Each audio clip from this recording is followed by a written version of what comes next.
শেহতীয়া মানে পৰহি দিনা কিবা ৰিজাল্ট এটা ওলালে, সেই ৰিজাল্টত কৈছে আমিও ইয়াৰ পৰা উঠি যাব লাগে। কিন্তু আমাক আগৰ যিখন চৰকাৰ আছিল, তেতিয়া 1974 চনত আমাক টঙিয়া হিচাপে 4 বিঘাকে এই মাটি লুটুমাৰি ফৰেষ্ট ৰিজাৰ্ভত আবণ্টন দিছিল আৰু কাকি ফৰেষ্ট ৰিজাৰ্ভত 700 ঘৰ মানুহক এলটমেণ্ট দিছে। তাত কোনো ধৰণৰ এভকশ্যনৰ নোটিছ দিয়া নাই কাকি ফৰেষ্ট ৰিজাৰ্ভত।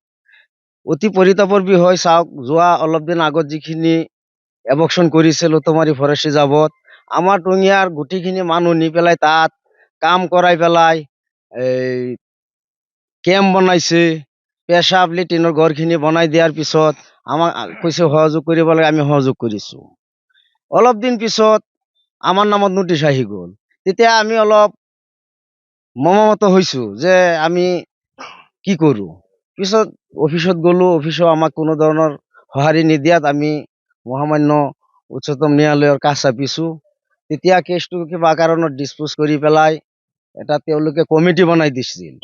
সেই কমিটিত স্পিকিং অৰ্ডাৰ এটা দিছে আমি কিবা কাগজ থাকিলে দিবলৈ, কিন্তু আমাৰ সেই কাগজখিনি কোনো ধৰণৰ পৰীক্ষা নকৰাত তেওঁলোকে কৈছে আমি ইয়াৰ পৰা 15 দিনৰ ভিতৰত উঠি যাব লাগে। পিছত আকৌ আমি মহামান্য উচ্চতম ন্যায়ালয়ত কেছ কৰিছোঁ।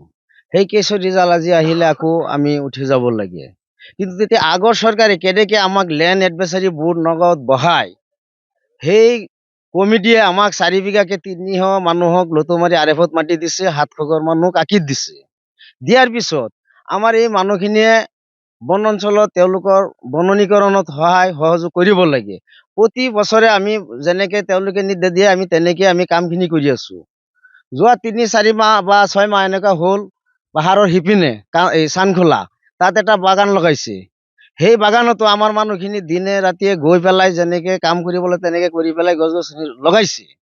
লগততো আমাক কোনো ধৰণৰ টকা পইচা দিয়া নাই যে টঙিয়াৰ মানুহ তহঁতে কাম কৰিবই লাগিব। তে আমি তেনেকে কামখিনি কৰিলোঁ। 2005 চনত আকৌ JFMC পৌদমণি JFMC বনাই লংজা পাহাৰত আমাক বাগান লগাবলৈ দিলে। সেই বাগানো আমি চোৱা চিতা আজিৰ দিনলৈকে কৰি আছোঁ আৰু গভৰ্ণমেণ্টৰ পৰা যিখিনি টকা দিলে কামখিনি কৰিবলৈ, সেইখিনিও আমি সুচাৰুৰূপে কৰি পেলাই আমি বাগান দেখাব পাৰিম, এনেকুৱা এটা বাগান হৈছে। আমি কি অপৰাধ কৰিলোঁ যে আমাক নোটিছ দি পেলাই ইয়াৰ পৰা খেদি দিব লাগে? আমিতো বাংলাদেশী মানুহ বুলি কৈ আছে এভকশ্যন হ'লে, আমিতো বাংলাদেশী নহয়। আমাক 74ত মাটি দিছে, আমাৰ 51 মোৰ দেউতাৰ নামতে 51 চনৰ NRC আছে, দাদাৰ নামত আছে, দাদাৰ ভোটাৰ লিষ্টত 52ত ভোটাৰ তালিকা আছে। আমি কেনেকে বাংলাদেশী হলো?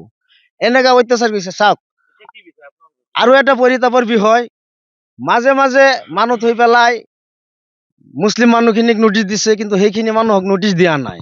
তো তাত বেংগলী মানুহ আছে, আছামিজ মানুহ আছে বা বিভিন্ন জাতি, যিখিনি জনজাতি মানুহ তেওঁলোকৰ 2006 চনৰ আইন মতে তেওঁলোকে ৰাইট আছে পাব।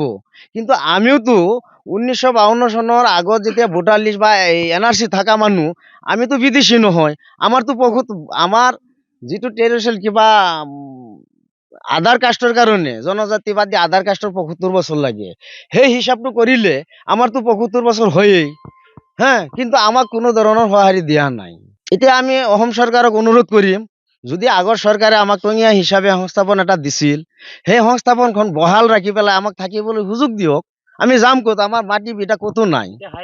নিশ্চয় যদি অসম চৰকাৰে যদি আমাক নাচায়, তেতিয়াহ'লেতো আমি আগবাঢ়িব লাগিব, ন্যায়ালয়কতো সন্মান কৰিব লাগিব। কিন্তু ন্যায়ালয় আমাৰ পিনে অলপ চাব লাগিছিল। সেইকাৰণে আমি অলপ দুখিত, যিহেতু আমি জোৰ জবস্তি লোৱা নাই, আমাক এলটমেণ্ট দিছে। সেই এলটমেণ্টৰ সমস্যাখিনি তেওঁলোকে অলপ সমাধান কৰি দিলে আমি ভাল পালোঁ হয়।